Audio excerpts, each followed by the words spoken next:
Familie, wyse, welvaart. Is jou familie reg om wys met welvaart te werk? Welkom by die weeklikse gesprek waar kenners saam met families na eerlike antwoorde op moeilike vrae soek. Ontdek ware wyshede vir jou familie se welvaart. Loer en luister aanlyn. RUG, wysheid vir ware welvaart. Ja, baie welkom by nog 'n episode van Familie Wyse Welvaart. Jy luister miskien na 'n podcast of anders te kyk jy na ons YouTube kanaal na die video. Welkom Niels. Dankie Willem. Ja, is lekker om jou saam met my te hê in ons 90ste episode. Ons het by 35 saam begin. Nee, 90 nie uit nie. Ons is nee. besig vir ons 100-tal. Ons moet hier sterk staan vir die 100-tal, ons konsentrasie hou. Niels Groblaar is 'n CA, ook 'n finansiële adviseur. So ja, in die onderwerp waar ons vandag gaan praat, weet jy al adviesfooie in al sy forme op verskillende vlakke beleef. Nee, verseker. Ja, gaan daar sekere, kom ons sê, tendense wat ons in die industrie rondom fooie al beleef het in die 20-30 jaar wat ons in verskillende advieshoedanighede met kliënte al gewerk het. En daar's definitief 'n bepaalde progressie in 'n sekere rigting waaroor ons hier gaan gesels. Ek self kom uit finansiële beplanning, maar meer welvaartbestuur met fokus op beleggingsbestuur en later ook boedelbeplanning en allerhande sulke goed, maar soos ek ouer raak goed soos konsultasie ook 'n belangrike deel van die werk wat nie net ek nie, maar jy ook doen. Ja, so ek dink daar's ook 'n sekere vlak waar adviseurs groei. Verseker. Met jare se ondervinding waar mens dalk meer het en deurleefde situasies gehad het wat vir mense dalk meer wysheid gee om met kliënte te kan deel. Goed, so kom ons stel die onderwerp dan nou net formeel aan die woord, Niels. Ja, so formeel is dit verstaan die adviesfooie van toepassing op jou familiebesigheid. Okay. So goed, so ek gaan sommer met 'n vorm van fooie begin, want almal is gewoond om fooie in hierdie spasie te betaal. So verskillende fooie, begin ek met prokureursfooie. As mense prokureur gaan sien, of dit nou is om jou huwelikskontrak op te trek, en of dit is of daar nou aktewerk, of transportwerk, of 'n egskeiding, mense is gewoond om van 'n prokureur 'n rekening professioneel te kry. Ja, ek net en binne in dit, as dit op advokate vlak en litigasie betrokke raak, dan nou daai koste daarvan. Ja, dan kan dit die raak, né? Maar dis interessant ook, hierdie fooie is nie altyd uur gebaseer nie, dis gebaseer op 'n sekere vlak van professionele kennis. Van hierdie fooie om die publiek te beskerm word statutêr vasgelê. So as 'n prokureur 'n boedel nou sou beredder, kan hy nie 5% gaan vra nie, want dis bo die statutêre tarief sê van 3,5% sonder BTW.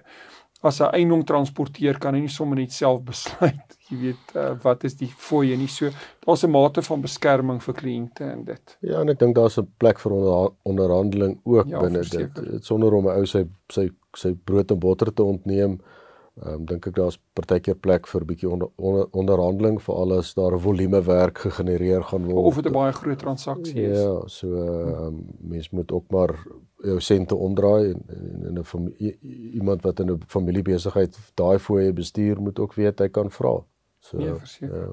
En in ons eie besigheid het ons 'n prokureursfirma van ons kollegas wie gekwalifiseerde prokureurs is werk in die firma. So dit is dis 'n baie belangrike dimensie van advies wat 'n mens nodig het. Goed, ons het 'n gesprek gehad oor hoe kies jy jou regte trustee, dan wil ek nou vir jou sê, hoe betaal jy jou trustee?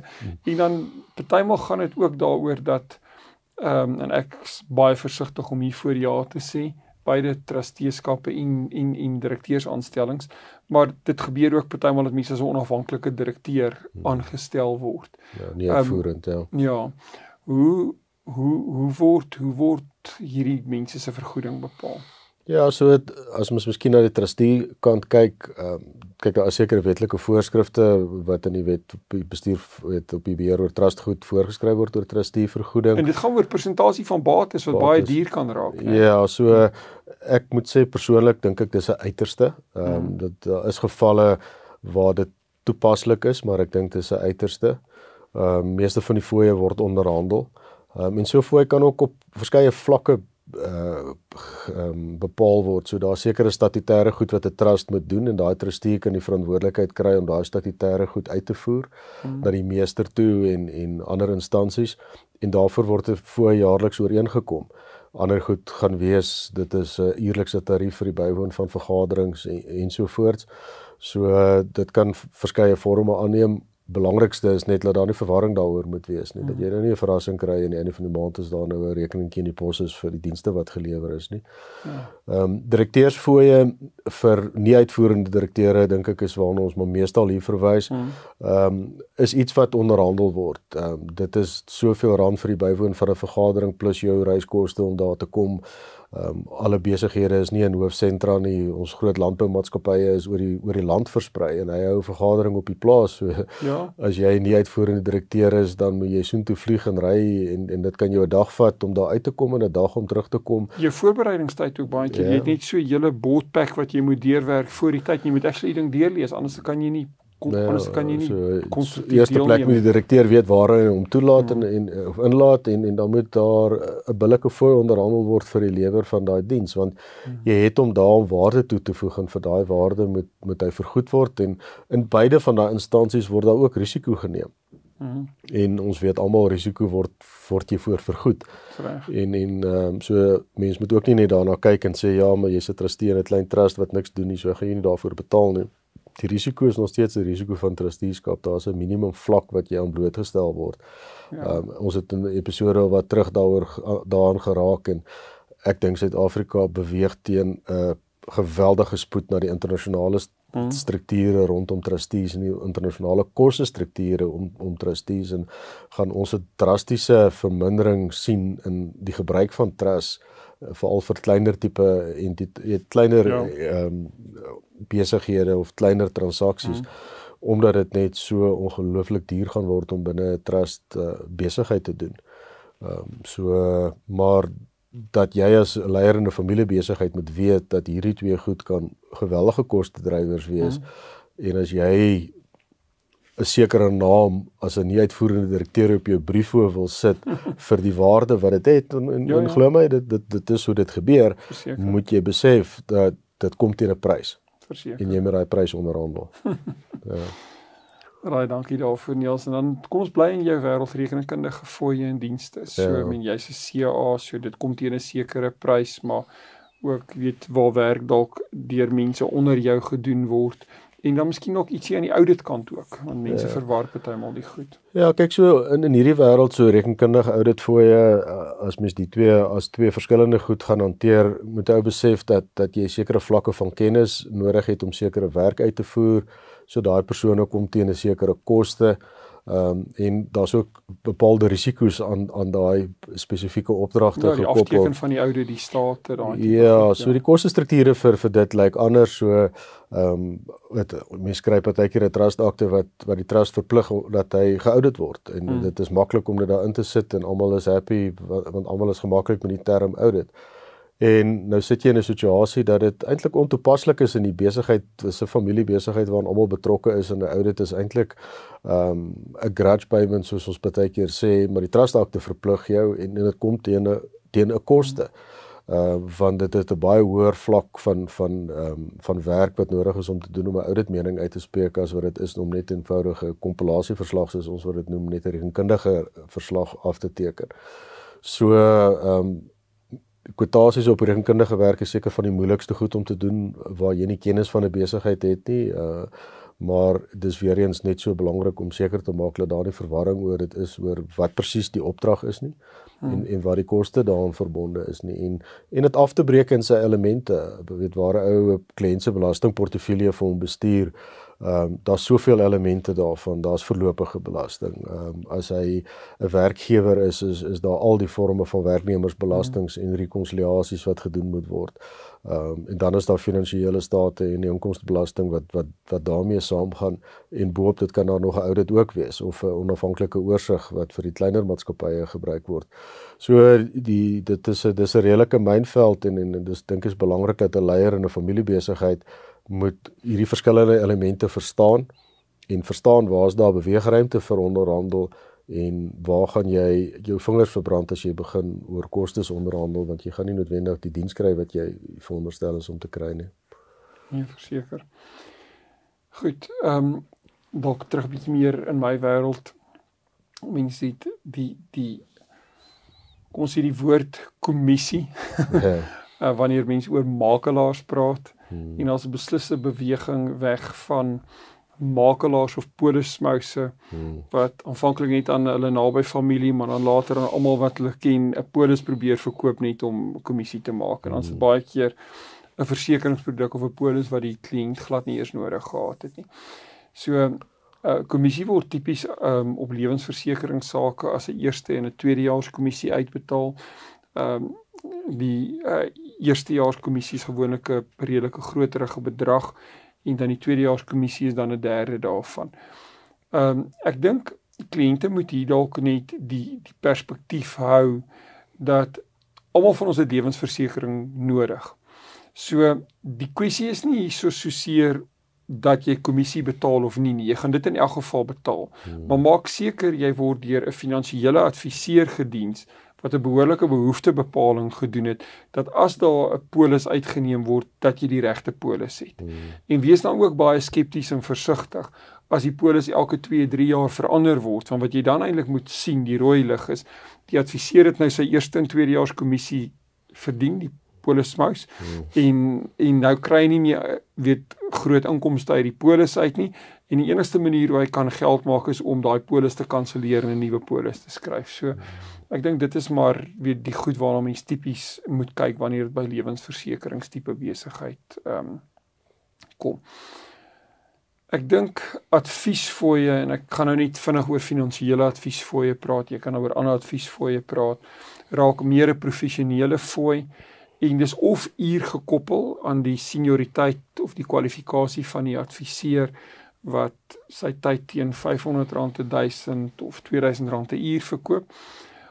Maar dit kan ook gekoppel wees aan 'n sekere uitkoms wat 'n mens wil bereik. So, om te sê, 'n boedelbeplanning gaan my argumentonthalwe R5000 kos, terwyl die adviseur eintlik R10.000 of R15.000 se werk en tyd daarin sit, en baie goeie kundigheid bring, dan is die regte prys vir daai stuk werk dalk R20.000. Weet jy kan nie net uurgebaseerd hier presies werk nie. Maar is gekoppel aan die professionele kwalifikasies, die senioriteit, maar dan daarmee saam ook die hoeveelheid tyd wat dit in beslag neem. En dan kan daar aanvullende kostes wees. So, dis een ding om die boedelplan sê aanlyn voor te lê, dis 'n ander ding om te ry na 'n plaas in Timbuktu, dieselfde ding wat jy nou genoem het, en dit dan aan 'n kliënt te gaan voorlê. So, ek dink adviesfooie en die tradisionele kommissie staan baie keer in teenoorstelling van mekaar. En waar ek dink ons gevoel rondom adviesfooie is dat dit gee jou nog steeds daai adviseur die vryheid om onafhanklike advies te gee. Verseker. Want die advies wat hy moet gee, moet nie 'n inkomste uitkoms vir hom hê om winsgewend te wees nie. Want dit is maar net menslik om dan jou advies so te probeer reguleer dat dit vir jou dan 'n kommissie op jou uitvra, as jy dan hierdie free lunch vir die ouens gee, en ons weet almal, daar is nie iets soos 'n free lunch nie. So die ding is, adviesfooie koop vir jou eintlik 'n klomp onafhanklikheid in die advies wat vir jou gegee word. En ek dink dis iets wat mense dalk vreemd vind om voor te betaal, want my vorige makelaar het my boedelontledings gedoen en hy het my nooit 'n fooi daarvoor gevra nie, en nou kom ek nou ewe skielik betaal. Ja, maar die kommissie verdien uit elke 2 jaar jou polisse omgedop. Ja. En nie vir jou die beste polis, die beste produk uit die beste kommissie vir homself gaan skryf. Ek sê nie dis altyd die geval nie. Dit is ongelukkig partymal die geval, ja. Dis waar die goed in kontras met mekaar staan, en ek dink is 'n billike versoek na adviseur toe, en enige adviseur wat sy sout werd is, sal nie huiwer om 'n fooi te lewer vir die advies wat hy gee nie. Ja, verseker. Goed, ons gaan gou 'n handelsflits breek neem. Dankie aan RGG wie hierdie vir ons moontlik maak. Ons is nou terug. Hoe gaan dit met jou geldsaake? En met jou, jy sien, in die soeke na wins vergeet jy soms om jou beleggings met jou waardes te belyn. En dis wanneer dinge begin skeefloop. So, het jou beleggingsportefeulje waarde en ook waardes. RIG Adviesdienste. Sorg dat jou beleggings by jou pas, sodat jy trots kan wees op elke maatskappy waarin jy belê. Hoe jy geld maak, maak saak. Belyn jou beleggings met jou waardes. Kry jou finansies op koers met 'n persoonlike padkaart na ware welvaart. RIG. Wysheid vir ware welvaart. Welkom terug, Niels, ons praat oor fooie. Ja, verstaan die adviesfooie van toepassing op jou familiebesigheid. Ja, ons het oor tradisionele fooie soos prokureursfooie, rekenmeestersfooie, adviesfooie, makelaarskommissies, allerhande sulke goed ons in die eerste helfte van ons gesprek gesels. Ons beweeg nou 'n bietjie na die wêreld van beleggings. En jy moet 'n mens 'n onderskeid maak tussen 'n adviesfooi wat 'n adviseur vir jou vra omdat hy 'n bepaalde belegging aanbeveel het en die administrasie op die belegging in stand hou en daai tipe van goed. Teenoor die fondsbestuurder wie die belegging aktief bestuur. Okay. Nou partymal kry jy finansiële adviseurs wie ook fondsbestuurders is en dan moet jy 'n fyn lyn net onderskei hierso van waarvoor word jy betaal. Is eintlik 'n adviesfooi of is eintlik 'n fondsbestuurfooi. Maar dan is hier ook baie keer 'n platformfooi. Beleggings kan nie in die lug hang nie. Dit moet in veilige bewaring op 'n platform gehou word. Al die administrasie en die belasting en al daai tipe van goed word op die platform vlak hanteer. En dan is daar ook baie keer 'n transaksiekoste byvoorbeeld om 'n aandeel te koop en verkoop. Dit so as mens net mooi gaan kyk, jy weet vir wie betaal jy wat hier, dan kan 'n mens hierdie baie keer ook baie beter verstaan. Konsultasiefooie. En ek meen ek en jy doen albei konsultasiewerk. Ons doen onder andere familiebesigheidskonsultasiewerk. Ek weet jy doen ook egskeidingskonsultasiewerk waar jy aanwas-eise uitwerk saam met prokureursfirmas en so. Hierdie is doodgewoon soos 'n prokureur se fooie, 'n professionele fooi wat vooraf met die kliënt ooreengekom word. Dis baie keer tyd en koste gebaseer, maar dis ook professie gebaseer en dit kan selfs uitkoms gebaseer wees. Jy weet so om vir hierdie familie hulle grondwet te skryf, gaan jy oor 'n periode van 3 jaar 9 sessies met hulle hê. 'n Sessie met 'n familie gaan 'n wegbreek tipies wees. Dit gaan 2 dae wees wat jy gaan spandeer. Dit so, en dan kan die familie self die som gaan maak en sien, jy weet, om hierdie stuk werk te doen, gaan hulle 'n bedrag geld kos en hulle kan ten minste begroot daarvoor vir die volgende 2-3 jaar. Dieselfde om 'n stuk strategiekonsultasiewerk vir 'n familie te doen in besigheid. Moet jy 2, 3, 4 maande saam met die familie in hulle besigheid spandeer om hulle besigheid regtig te verstaan. En dan kan jy eers strategie formuleer, want jy nog nie eers begin praat oor hoe gaan jy strategie implementeer nie. Ja. Right, en dit bring dit eintlik by die vorige episode waar ons oor afrigting gepraat het. So, ons het oor leierskap afrigting spesifiek gepraat wat teen 'n fooi kom. Wat ek al hoe meer begin sien is, adviseurs of dit nou familiebesigheidspraktisyns is, of dit nou strategiese konsultante of belastingkonsultante is, raak betrokke by kliënte om hulle te help om by implementering te kom. Want jy gee die advies, nou stap die familie of die persoon weg met die advies, maar hulle sukkel om die advies geïmplementeer te kry. Hulle moet die advies baie keer deur 'n breër span geïmplementeer kry.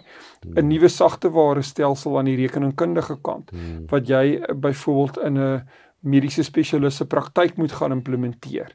Dit vat 'n sekere hoeveelheid tyd van jou span en mense, so dit raak amper 'n klein projek wat jy bestuur, en nou moet die mense opgelei word om hierdie sagteware te gebruik, jy weet, so dit raak op 'n manier 'n stuk konsultasie, maar ook afrigting. Jy moet die mense coach om met hierdie ding te werk tot hulle voel hulle hier het baas geraak en hulle kan op hulle eie aangaan. Ja, ek dink 'n afrigter is baie keer 'n bietjie van 'n weerlig afleier ook, weet waar hy konflik so bietjie eintlik na hom toe kan trek en dit uit die besigheid uit kan hou en dit kan aflei. Dit as 'n rol wat dit ook verseker, jy kry konsultante wat doodgewoon net in konflikhantering spesialiseer, en dan gaan dit baie keer verder na die vlak van mediasie of selfs arbitrasie, en dan is mens baie keer weer terug in die regspasie. En dan moet mense die mense wat reg opgelei is en die regte kwalifikasies het om daai werk te kan doen. Goed, en dan het ons al gepraat, daar is partymal in families en besigheid gedragsuitdagings wat nader aan die vlak van sielkunde kom en of dit afhanklikheid is en of dit ander persoonlikheidsversteurings, uitdagings, mense wat deur depressie gaan, wat angs beleef, dis algemene verskynsels in familiebesighede. Afhanklikheid. Ja, dis deel van menswees en dit gebeur op alle vlakke van die samelewing en allerhande familiebesighede. Die welgesteldes word hierdie nie gespaar nie. Maar dan moet sulke persone vir hulp en terapie gaan. En my vrou Karen doen daai tipe werk en sy sou vir julle kon sê, volgens mediese fondskale en tariewe, is dit hoeveel 'n sielkundige beraader of 'n kliniese sielkundige of 'n psigiater betaal word. En hierso kan as een van die partye 'n mediese fonds het, kan mens selfs mediese fonds jou mediese fonds kom sê voordele gebruik om te help om vir van hierdie professionele fooie te betaal. So wanneer mense oor fooie binne 'n familiebesigheid praat, is dit 'n wye spektrum van fooie, van prokureursfooie tot sielkundige fooie. En daar's niks fout daarmee nie, want ek dink dis juist dit wat familiebesighede kompleks maak. 'n Mens moet gaan seker maak, waar het jy professioneel hulp nodig? Jy moet die beste moontlike mense wat jy kan bekostig kry, en jy moet seker maak uit die dienste wat hulle lewer, kry jy waarde vir geld. Want dan kan jy as besigheidspersoon fokus op dit wat jy goed is, en dis die besigheid. En laat die professionele span wat jou dan help vir die fooie wat hulle verdien, vir jou professionele diens lewer.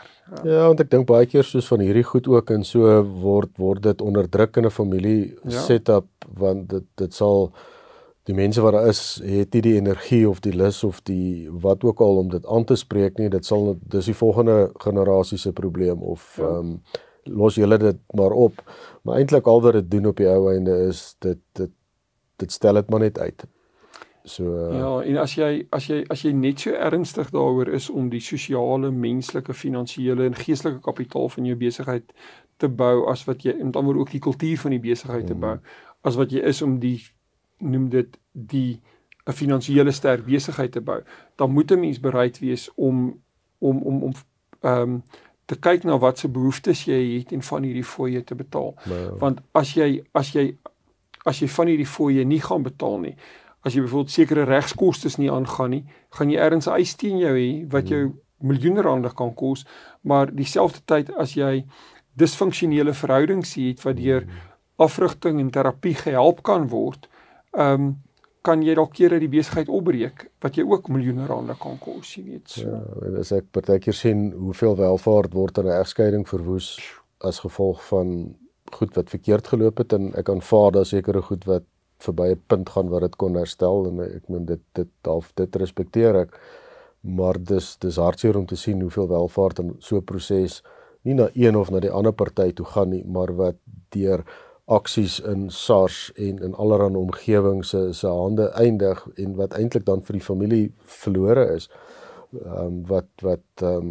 om nie van boetes en rentes en reputasie en allerlei sulke risiko's te praat.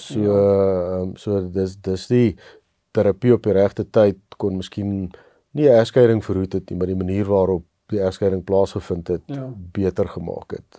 Egskeiding is op sy beste sleg, maar daar is maniere en maniere. So ek dink om oop te wees daarvoor en binne 'n familie daai geleenthede te skep daarvoor vroegtydig, daar's verseker 'n plek daarvoor. Ja, verseker.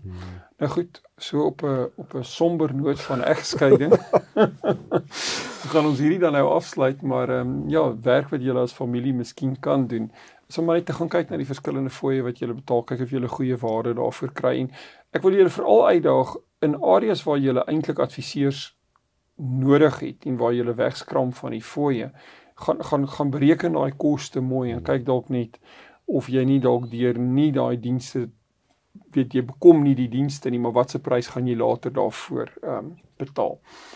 Goed, ons gaan in 'n volgende blok in beweeg. Die Engels sê dit eintlik hier mooi, Niels. Raising the Rising Generation. Dis eintlik maar ons gaan maar basies gesels oor hoe ons die opkomende generasie reg groot maak vir die rolle wat hulle binne die familiebesigheid gaan hê. So baie opwindende nuwe blok. Dankie vir hierdie blok wat julle saam met ons deurgegaan het, waar ons met lekker saam gekuier en gesels het oor advies in al sy verskillende forme. Julle kan, as julle aanlyn kyk, die video kyk, kan julle hierdie QR-kode kan julle skandeer. Dit vat julle na ons familiewyse welvaart webwerf. Julle kan ons per e-pos ook kontak by info@rig.ac of julle kan ons webwerf bereik deur rig.ac.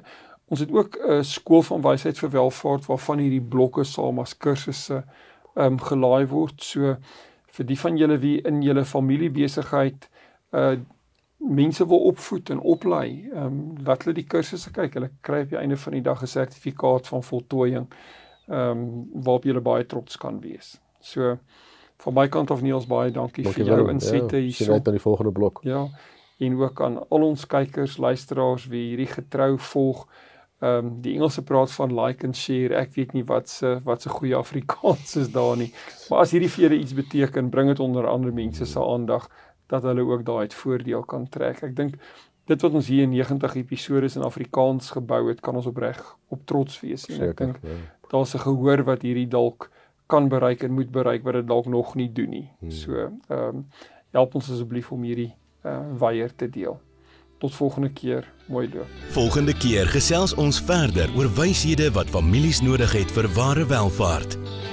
Familie. Wyse. Welvaart.